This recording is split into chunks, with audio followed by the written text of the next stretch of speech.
Alas 5:10 na, One Western Visayas na. Oh, alas 5:10 na, One Western Visayas na.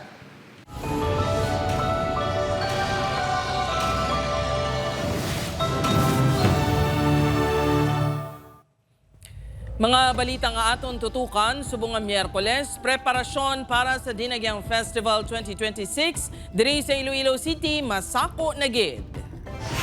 7,000 ka pulis kag force multipliers gin-deploy na para sa seguridad sa Dinagyang Festival 2026. Masobra isa ka gatos ka motorsiklo kag tricycle sa Bacolod City nga illegal nga nagapark sa no parking zones ginpangdakop. Bagong bunag nga lapsang nga babae nakita nga nasulod sa shopping bag kag ginsabit sa garahe sa Santa Barbara, Iloilo. Isa ka LGBTQ member ginbuno patay sa iyang live-in partner sa Banwa sang Moises Padilla. Pagpanguha sang damang ginapahayag gintunaan sang away. Kag rider nga nag-exhibition sa tunga sang highway sa Iloilo City ginapangayuan sang paathag sang LTO6.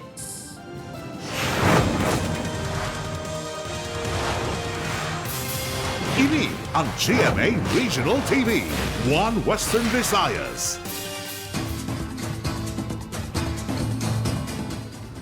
Mayong hapon Western Visayas kag Negros Occidental, malantaw kita sa live streaming sa YouTube channel sa GMA Regional TV kag Facebook page sang One Western Visayas. Sa nagapanguna nga balita, 7,000 ka pulis kag force multipliers gin-deploy na para sa Dinagyang Festival 2026.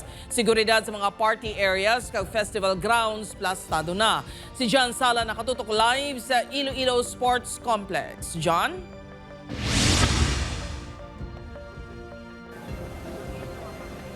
Jert, all set na ang Dinagyang Festival 2026 ang isa sa mga ginatutukan sang Iloilo City Government kag sang Iloilo City Police Office. Amo ang safety and security hindi lang sa mga partisipante sa mga aktibidad sa festival kundi pati man sang mga mabisita diri sa Iloilo City. Nagahilapit ng highlight events ang Dinagyang Festival 2026. Magluwas sa performances ang Dinagyang Tribes Competition kag kasadyahan sa kabanuhanan nga hiwaton sa mga judging areas kinahamtang sa Iloilo Freedom Grandstand, La Paz kag Iloilo Sports Complex. Ginalauman man nga dugukan ang mga side events sa Dinagyang Festival. All set ng Iloilo Festivals Foundation Incorporated sa pag-abi-abi sa ginabanta 50,000 ka mga turista kag bisita nga makidagyang sa syudad sang Iloilo. So para wala naman kita sa problema, okay naman, ready naman tanan. Angot sini 7,000 ka mga police personnel kag force multipliers ang i-deploy agud magpabilin sa kalinong kag katawhay sang festival. Sa send-off ceremony sa bunga hapon ginpahanumdum ni Iloilo City Police Office OIC Colonel Wilbert Parilla ang mayor nga mga prioridad sa deployment nga among mga festival grounds lakip ng judging areas kag party places sa syudad. Yung mga area na we have noted that there are certain crimes happened, no? We have to prioritize those areas na mayroong mga crimes na nangyayari even before the activity. Magluwas sa police visibility, manginstrikto man ang kapulisan sa mga pedestrian screening areas sa judging areas. Lakip sa mga ginabawal mo ang kutsilyo, pusil, kag iman pa nga mga matalom nga butang, baso, lata kag botelya sang ilimnon o kon soft drinks, kag mga bagahe, bags kangay sang backpack. Magluwas sa mga ginabawal nga dalon, nagpahanumduman ang ICPO sa publiko sa pagdumili sa pagpanigarilyo kag paglaptas ang basura. Ilonggos who will join the festivities, no? We hope that they will cooperate and follow what are the restrictions. And then kasi para din ang mga ginagawa nating restrictions is not they will be inconvenient but for the purpose of security sa lahat ng tao. Nagpanumduman ng ICPO sa mga motorista nga magasugod ang road closure sa pila ka mga mayor gadalan malapit sa mga judging areas kag major festival grounds sa Biyernes. Magapatuman man sang checkpoint sa mga entry points sa syudad.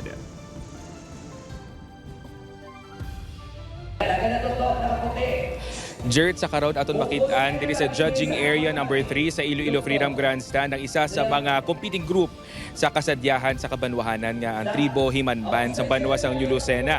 Kagkagina habang kapasulod kita diri sa Iloilo Sports Complex nakit-anta nga may mga pulis nga nakadeploy sa guwa sang sports complex agud nga mapabilin ang safety sang mga magapatigayon sang rehearsals. Jert? Madamo gid nga salamat Kapuso John Sala.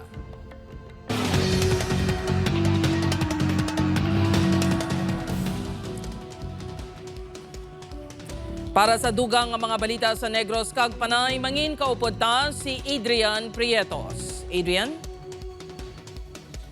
Yes, George, mga kapuso, madamo ginya salamat sa Negros Occidental, miyembro sang LGBTQ community patay. Sang ginbuno, sang iya man lang kaugalingon nga live-in partner sa Banwa, sang Moises Padilla. Yaring balita nga aton gintutuga.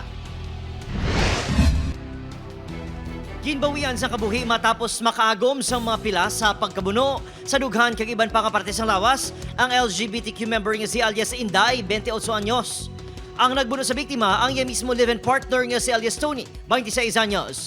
Natabo ang insidente sa Barangay 1, Moises Padilla kahapon, January 20. Nagwa sa investigasyon sa kapulisan nga nangakig ang suspect bangod masako sa pagpangita sang dabang ang biktima. May pagbaisay pa nga nagluntad sa tunga sang duha antes sa tabo ang pagpangbuno.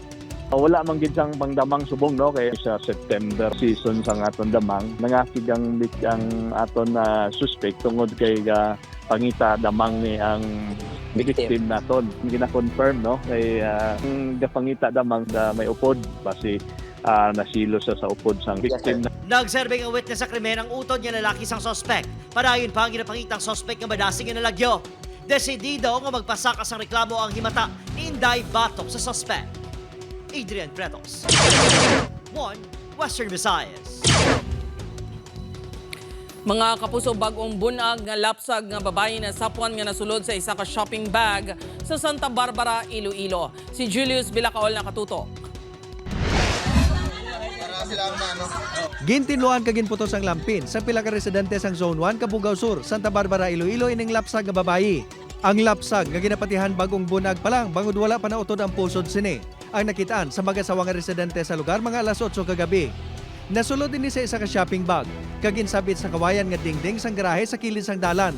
Pagbukas naman, nagyom-yom na ng bata, gahulag. Normal yan nga bata niya. Tapos ay daw na kulbaan ng mga BHW na mama ko. Dalangin desisyonan nga daloon sa sentro. Gilayon nga gindala sa health center ang lapsag kag sang ulihi. Ginsaylo sa Western Visayas Sanitarium and General Hospital para matatap sang maayo. Base sa investigasyon sa Santa Barbara Police, posible pangayaw ang nagbilin sang lapsag sa lugar, bangod wala man sang ginreport nga manugbata sa lugar antes ang insidente. Sa naging bilin dira sa area lang naglabay lang da ang ang nanay kag dira yaging bilin para nga madali lang bala si hermano mabalaan. Panghangkat o galing sa kapulisan ang pagtumod sa nagbilin sa lapsag. Bangod magluwas nga medyo madulom ang lugar kon gabi. Wala pa sa mga CCTV camera. Apang paandam sang otoridad, mahimo makasuhan ang kung sino man nga naghimo sini kon makilalan. Masulod man sa gyapon sir sa sa RA 7610 no, siyempre abandonment kag neglect sang bata. Upod kay Cirilo Rendoque, Julius Bilacaol, 1 Western Visayas. Tensyon nagluntad sa sesyon sang Iloilo Sangguniang Panlalawigan matapos ginsaway ni Vice Governor Lian Dibuque si 2nd District Board Member June Mondehar. Si Julius Bilacaol nakatutok. But this is something that should be decided by the presiding officer. And it will be decided by the body, but we are very hard-headed to insist it now when we could do it later sa unassigned business. So we will let I will not prohibit you. You are out of order, sit down. Inian ang intensyonado nga eksena sa sesyon sa Sangguniang Panlalawigan kahapon. Inian nagluntad samtang nagabasa sang committee report ang chairperson sa Committee on Infrastructure nga si board member Rolando Distura sa ila inquiry nga ginpatigayon sa masobra 90 million pesos nga slope protection project sa Alimudian, Iloilo. Sa siningation, gintuyo ni board member John Mondehar nga amyandahan ang report, pinaagi sa pagdugang sang duha ka resolution. Ginpanugyan ni Vice Governor Lian Dibuque nga inatalakayon sa unassigned business. Apang nag-insister gid si Mondehar, nagpatawag na sang recess ang vice gobernador. Apang nagpadayon pa ang board member. Kontrahan mo ang committee report na kamo na ganang committee hearing, kamo pa nagpirma, tapos isla nyo sa amo na kada kung nga pamangkot mo lang gamay nga resolution.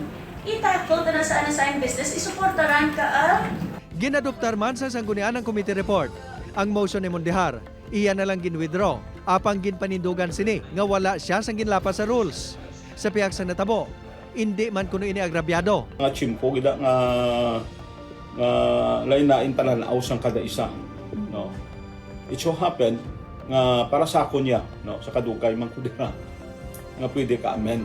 Medyo dismayado naman sa natabo ang vice-gobernador. Apang iniang ginakabing eleksyon sa pagpatigayon sang ilang mandato. I will do my best nga i-manage ang aton nga mga board members to sit down and decide kita ano ang proseso kay open man lang kita. Upod kay Cirilo Rendoque, Julius Bilacaon. 1 Western Visayas.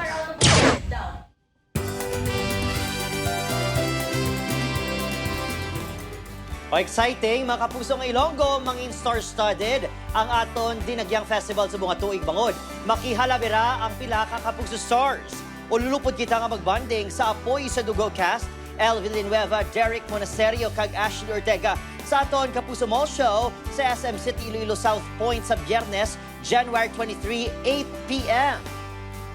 Sa Sabado naman, January 24, 4 p.m., kita sa fountain areas ng Robinson, Iloilo, kag makisadya kay Never Say Die star Jillian Ward, kag patiman hati kapatid cast Cassie Ligaspi kag Sheska Fausto. Mga kapuso, makidinagyang man sa Festival Iloilo sa Domingo, January 25, alas 7 sang gabi. Sanday Allen Ansay, Charlie Fleming, Sian Lucas kag Anthony Constantino. Kita-kits mga kapuso.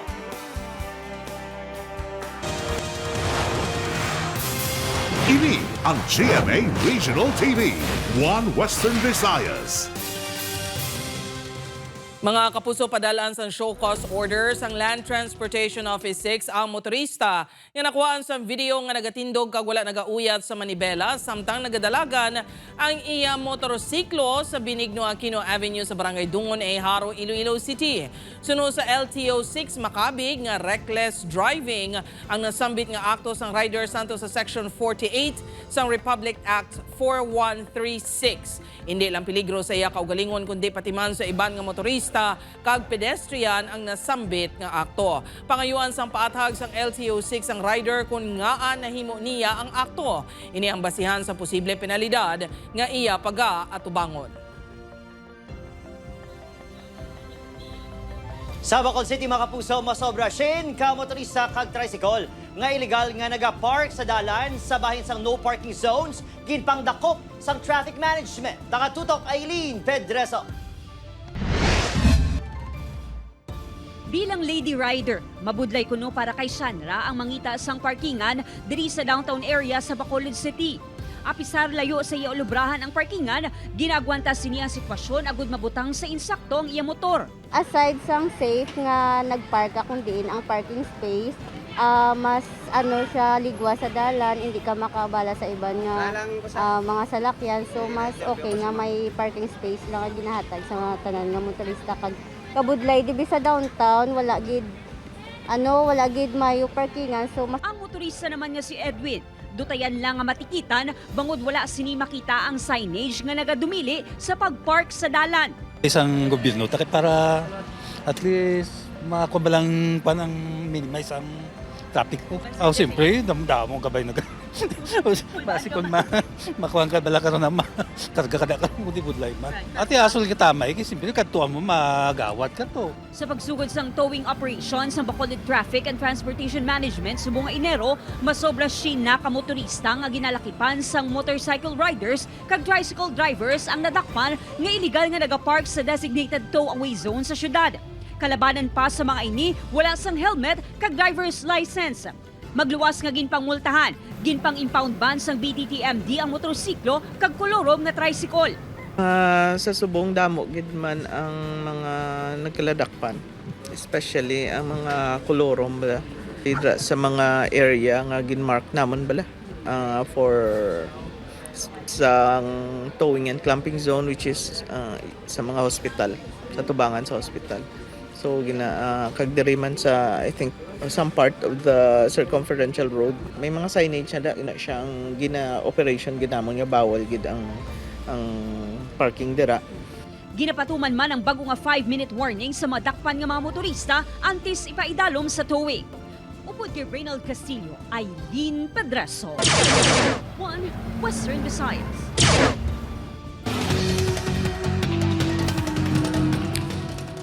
Mga kapuso, 10 anyos nga bata nga babayi patay matapos makabunggo ang angkar-angkar nga ginasakyan sini sa motorsiklo sa Uton. Si Julius Bilacaol nakatuto. Makita sa CCTV video ang isa ka motorsiklo sa lane sini. Sanggol pilang inibinungguan sa isa ka angkar-angkar. Ang angkar-angkar nagtumpilak pa. Sa isa ka anggulo makita ng angkar-angkar nga nag-overtake sa isa man ka angkar-angkar kag dumiretso sa motorsiklo. Ang aksidente ang nagluntad sa barangay Trapiche, Uton pasado alas 9 Lunes ang gabi. Ang motorsiklo ang padulong sa Iloilo City. Ini ang ginadala ni alias RG. 28 anyos ang banos ang gimbal. Ang driver sa angkar-angkar ang ginkilala kay alias Joe. 41 anyos sa barangay Kabanbanan. Nagikan ini sa taon proper sang Uton. Ang duha ka mga driver ang lunsay na ospital. May 4 pa ka mga sakay ang angkar-angkar nga nagkala ospital man. Apang, binawian sang kabuhi samtang ginabulong ang isa ka sa anyos nga bata nga babayi. Physically injury kasi sa kamot man lang sir, tapos may mga wala nakabalo ba sa pag dito sa impact sa pagbubuhan na mo na. Masami nagaluntad ang mga aksidente sa Trapiche. Gani ang barangay, nagdugang na sa mga suga para magsanag ang dalan kung gabi. Pero despite sang amuna na effort ng ginimo naton, ang mga wala kita control sa mga motorista be. Makita naman ang 3 ka mga lalaki nga nagahurayad sa dalan. Ang isa sa mga ini nabulit sang dugo ang nawong. Ini ang rider nga si alias Rex, 29 anyos. Upod sini sa alias Ponso kag Jan. Mga kasimaryo sini sa inagdangan sentro sa Raga. Pauli na ang mga ini sakay sa motorsiklo sa nakabunggo sa isa ka minivan sa barangay Calaboa, Liganes, Lunes ang hapon. Paglapot niya dira sa tubang sa kagasolinahan sa may Rachel Road. Aksidente nga nakabunggo ini siya sa may ulihi nga bahil sa right side portion sa minivan. Ang minivan ang halin sa putotan kag padulong sa Iloilo City. Matughong tani isang gatong ang driver sini. Kibaling sa buli ya, muna nabilin sa gamay, nakaigo sila kay dasi giladlagan. Ginpangdala ang 3 sa ospital para mabulong. Ginahulat pa sang kapulisan nga magkaistoryahanay ang magtimbang nga bahin. Upod kay Cirilo Rendoque. Julius Bilacaol. 1. Western Visayas. Sa Negros Occidental, mga kapuso, 2 ka persona patay sa separado nga insidente sang pagpagluthang sa Kabangkalan kag Manapla. Yaring balita. Ginbawian sa kabuhi ang 32 anyos sa si alias Alim sang gintiro sang gwardiya nga si Jovan Alicante, 35 anyos sa Kabangkalan City Public Market. Sunod sa kapulisan, masami nagasinabad sa merkadong biktima nga ginapatihan may diferensya sa paminsaron. Antes sa tabong insidente, ginpatay kuno sang biktima ang power line sa merkado Rason nga ginsaway sang gwardiya. Pasaway na dito sa public market yan na trigger sang pagkatiro, pero may mga komosyon ni siya nag-resisted ni ang biktima sa pagsaway sang suspect. Gindala pa sa ospital ang biktima apang ginbawian man sa kabuhi bangod sa mga naagom nga patal nga pilas. Nagsungka kagyara na sa kustudiya sa kapulisan ang suspect. Nadulaan man sa kabuhi ang manguma nga si alias George, 40 anyos matapos gintiro sa barangay Santa Teresa, Manapla. Sunod sa kapulisan, sakay sa motorsiklong suspect nga si alias Georgie, 22 anyos, sang una sinigintirong biktima apang nakadalagan pa ini. Ginlagas ang suspect ang biktima kag gintiro sa ulo. Sunod sa kapulisan, daan niya hilgot anon ang ginalantaw motibo sa krimen. Palayon pa ang ginapangitang suspect nga nakapalagyo. Adrian Bretos, 1 Western Visayas. 5 arestado sa separadong insidente sang pagpangawat sa motorsiklo sa Iloilo City kag Bacolod City. Nakatutok Aileen Pedreso. Arestado ang 2 ka pangayang waging kilala kanday alias Vince 23 anyos sang Malay Aklan kag alias Junior 26 anyos sang New Washington Aklan matapos nangawat sa motorsiklo sa barangay San Antonio, Molo. Sunod sa kapulisan, nalipatan sang tag-iya sa motor nga nakaangot ang yabe sang ginbilyan niya ini sa kilis ng dalan sang nagkadto siya sa iabyan sa lugar. Pagbalik sini, wala nang iya motor. Sa nakuha ang kopya sang CCTV sang kapulisan, nakita ng 2 ka suspect nga among nagkuha sa motor ang gindala sa San Pedro, Molo. Ginako ni Vince nga ginkawat nila ang motorsiklo. Natala na nga pasakaan sang reklamo ang mga suspect. Sa Barangay 23, Bacolod City, arestado man ang 3 ka mga persona bangod sa ginaligar pagpangawat sa motorsiklo. Ginkilala ang mga nadakpan nga sanday alias Edmar, 19 anyos, Ronel, 25 anyos, kag Reynaldo, 22 anyos, lunsay taga Talisay City. Sunod sa kapulisan, mismong tag-iya nga si alias June ang nakadakop sa akto sa 3 nga ginaguyod ang iyang motorsiklo sa gwa sang Ilabalay. Gilayon nga nagresponde ang kapulisan kag gindakop ang mga suspect. po ako sa isang mga nagawan na lagyan nila para pinuha nila. Bali mga nagtulong hanggang dumi ng buha, ma'am. Tapos yung puligan na iyamas ng pulis. Eileen Pedreso, 1 Western Visayas.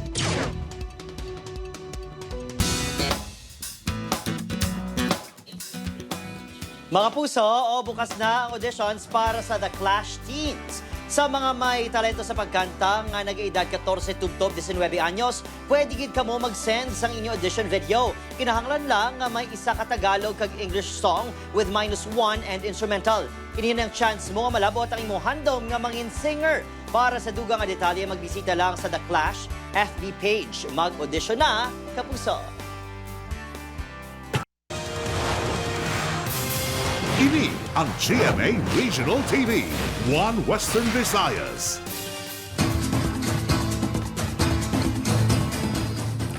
Mga kapuso, tickets para sa Dinagyang Festival 2026 sold out na. Mas leveled up nga mga performances sa mga tribo ginapasalig sang Iloilo Festivals Foundation Incorporated. Si John Sala nakatutok. All set na ang best tourism event in the Philippines kag world-class Dinagyang Festival 2026. Kag hindi lang mga local tourists, kundi pati mga foreign nationals kag mga national and foreign dignitaries ang ginalauman nga makidagyang sa mga highlight events ang festival. Si James, excited na nga masaksihan ang mga performances sa mga tribo. Nag-level up na mga aton nga mga warriors mo. Kay dudamo kita guro laton guro nga pasabog nila kay do excitement kinang subong nga dinagyang. Gindugang lang ang lapas judging area matapos nga madamo nagpabutyag na luyag panila nga maglantaw kuntani apang wala na sang nabilin pa ang mga pulungkuan sa Iloilo Freedom Grandstand kag Iloilo Sports Complex judging areas. Apang sunod sa Iloilo Festivals Foundation Incorporated, sold out na ang tanan nga tickets pati ang 300 pesos ka general admission sa Iloilo Sports Complex. Actually, wala na gid as we speak. Ang una-una gid na ubos is Freedom. Buwas magasugod ang Dinagyang Food Festival. Sa Biyernes naman ang fluvial procession kag Dinagyang Illumination. Ginklaro man sang IFFI nga para sa kasadyahan sa kabanwahanan. Ang Iloilo Freedom Grandstand kag Iloilo Sports Complex lang ang mangin judging area, samtang ang sa lapas naman ang mangin performance area lang kag wala sang mga hurado. Ang aton mga tribes, regardless kung gina-judge, kita man naton blocking pa lang, whether gina-judge man sila or it's a competition, they give their best. We trust the performers, no, nga they will still deliver regardless kung may mga limitations man, no. Apang sa Dinagyang Tribes Competition, ang tatlo ang mangin judging areas. Nagpasalig naman ang IFFI nga mas world-class, mas matahom kag mas leveled up ang performances sa mga tribo sa kasadyahan sa kabanwanan kag Dinagyang Tribes Competition. Upod kay Hans Tishato, John Sala, 1 Western Visayas.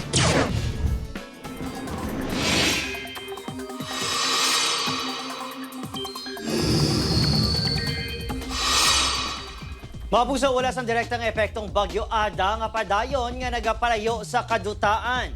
Samtang padayon ang pag-eksister sang hangin amihan nga nagadala naman sa magalumon nga panahon nga may magamay nga pag-ulan sa dako nga bahin sang pungsod. Base sa datos sa Metro Weather, posibleng mahinay nga ulan sa bahin sang Antique Province. Lauman ang manaming at tiyempo sa dako nga bahin sang Western Visayas. May chance naman sang pag-ulan sa iban pang bahin sang pungsod bangod sa localized thunderstorms. Mga kapuso, gin-rescue sa Bureau of Fire Protection ang isa ka reticulated python sa isa ka puloy-an sa Barangay Villamonte, Bacolod City, Lunes ang gabi. Nakita ang magkal sa balay sang pamilya, pahilangga nga nagaburambod sa wall clock. Sunod sa BFP Bacolod, hilway nga na-rescue ang magkal kag wala manahalitan ang pamilya. Gin-turnover na ini sa DENR Penro Negros Occidental para sa nagakaigo nga pagtata.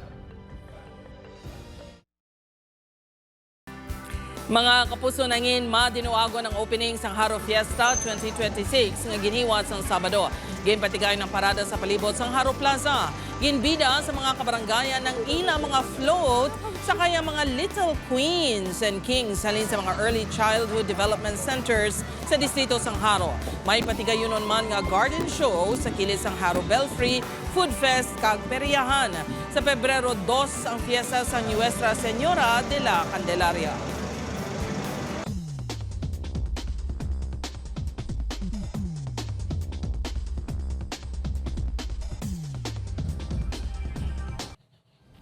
Mga kapuso, diin man kamo nga bahin sang kalibutan, ululupod kita nga magselebrar sa dinagyang pinaagi sa paglantaw sang world-class performances sa dinagyang Tribes Competition.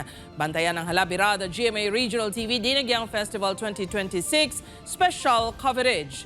Mag-aumpisa ang live stream alas 7:30 Domingo sang aga, January 25 sa GMA Regional TV kag GMA News Facebook pages kag YouTube channel. Subong man sa GMA Regional TV News, One Western Visayas Facebook pages kag sa gmaregionaltv.com. Sa aton mga kapuso diri sa Western Visayas kag Negros Occidental, subong man sa aton mga kapuso abroad. Madamo gid nga salamat sa pagtutok. Mag-isa kita kagibalon ng mga balita tungod local news matters. Ako si Gertrude Charlatan, ini ang One Western Visayas, bugos nga pwersa para sa mas dako nga misyon kag mas masangkad nga pagserbisyo sa pungsod.